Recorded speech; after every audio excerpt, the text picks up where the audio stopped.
تو حضرت معاذ بن جبل رضی اللہ تعالی عنہ کہتے ہیں کہ صبح کے خوبصورت لمحے اور حضور کی قربت اور سفر کی گھڑیاں اور چل بھی رہا تھا میں آقا کریم علیہ السلام کے ساتھ ساتھ، تو موقع غنیمت جانا تو میں نے کہا کہ اے اللہ کے پیارے رسول صلی اللہ علیہ وآلہ وسلم، مجھے آپ کی قربت میسر آئی ہے تو اس موقع سے میں فائدہ حاصل کرتے ہوئے آپ سے سوال پوچھنا چاہتا ہوں، اور وہ یہ کہ مجھے کسی ایسے عمل کے بارے بتا دیجئے جو عمل مجھے جنت میں داخل کر دے اور جہنم سے دور کر دے۔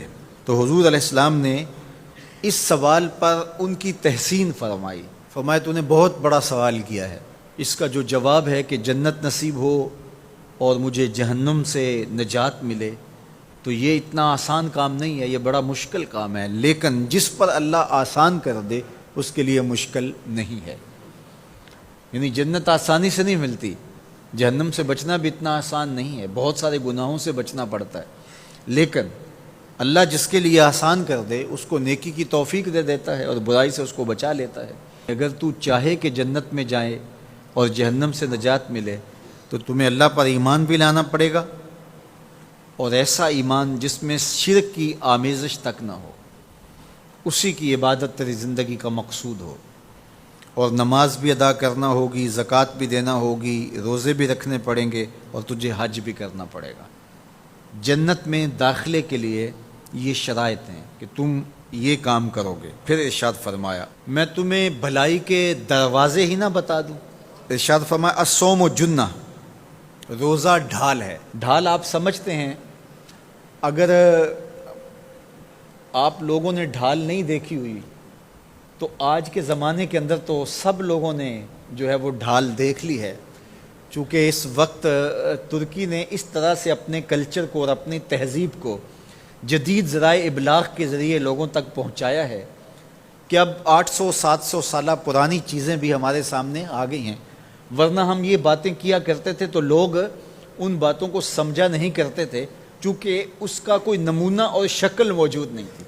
جب دشمن تیر پھینکے تو تیر سے بچنے کے لیے وہ لوہے کا پتلا جو آگے کر دیا جاتا ہے، جو تیر کو اپنے اوپر روک لیتا ہے، اس کو عربی میں جنہ اور اردو میں ڈھال کہا جاتا ہے۔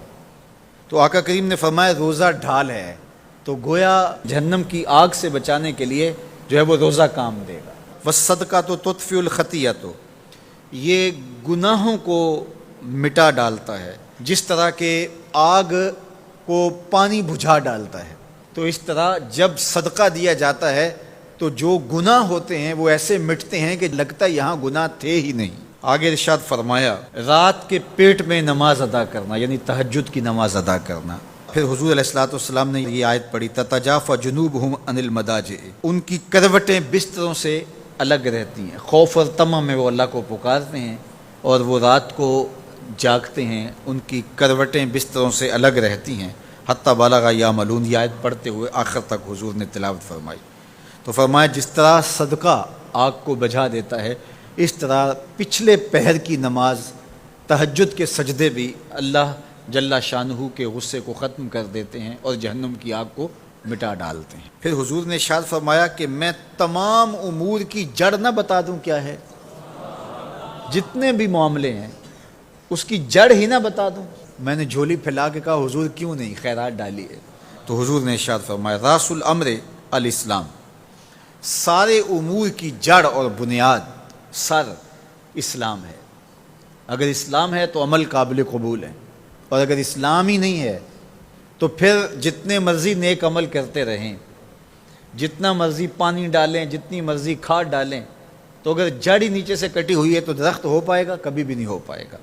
تو کہا جڑ اسلام ہے، اس لیے عقیدے کی صحت عمل کی قبولیت کی ضمانت ہے، تو تمام امور کی جڑ اور بنیاد اور سرا اسلام ہے، اور اس کا ستون نماز ہے۔ اور صحابہ نماز کے جس طرح پابند رخوگر تھے، تو وہ تاریخ کی روایات آپ دیکھ سکتے ہیں، آپ کو ایک صحابی بھی بے نماز نہیں ملے گا۔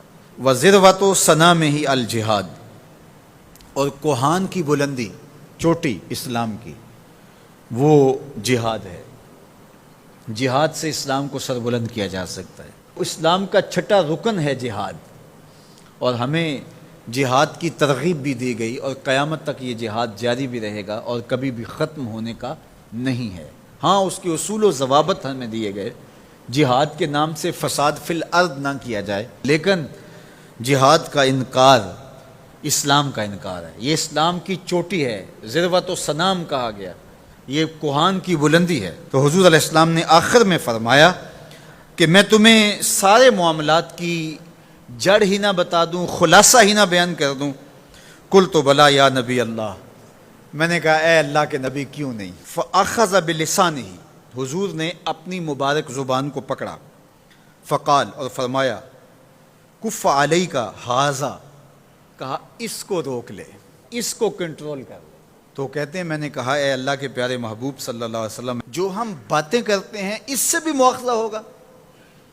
یعنی عمل پر تو پکڑ ہوگی، لیکن جو ہم زبان سے بات نکال دیتے ہیں تو کیا اس بات پر بھی مواخذہ ہوگا؟ تو حضور علیہ السلام نے ارشاد فرمایا کہ لوگ منہوں کے بل یا ٹھوڑیوں کے بل جہنم میں ڈالے جائیں گے، یہ ان کے بولے ہوئے بولوں کی وجہ سے ہوگا، ان کی زبان کی کمائی کی وجہ سے ہوگا۔ تو اپنی زبان کی حفاظت کرو تو جنت کا داخلہ مل جائے گا۔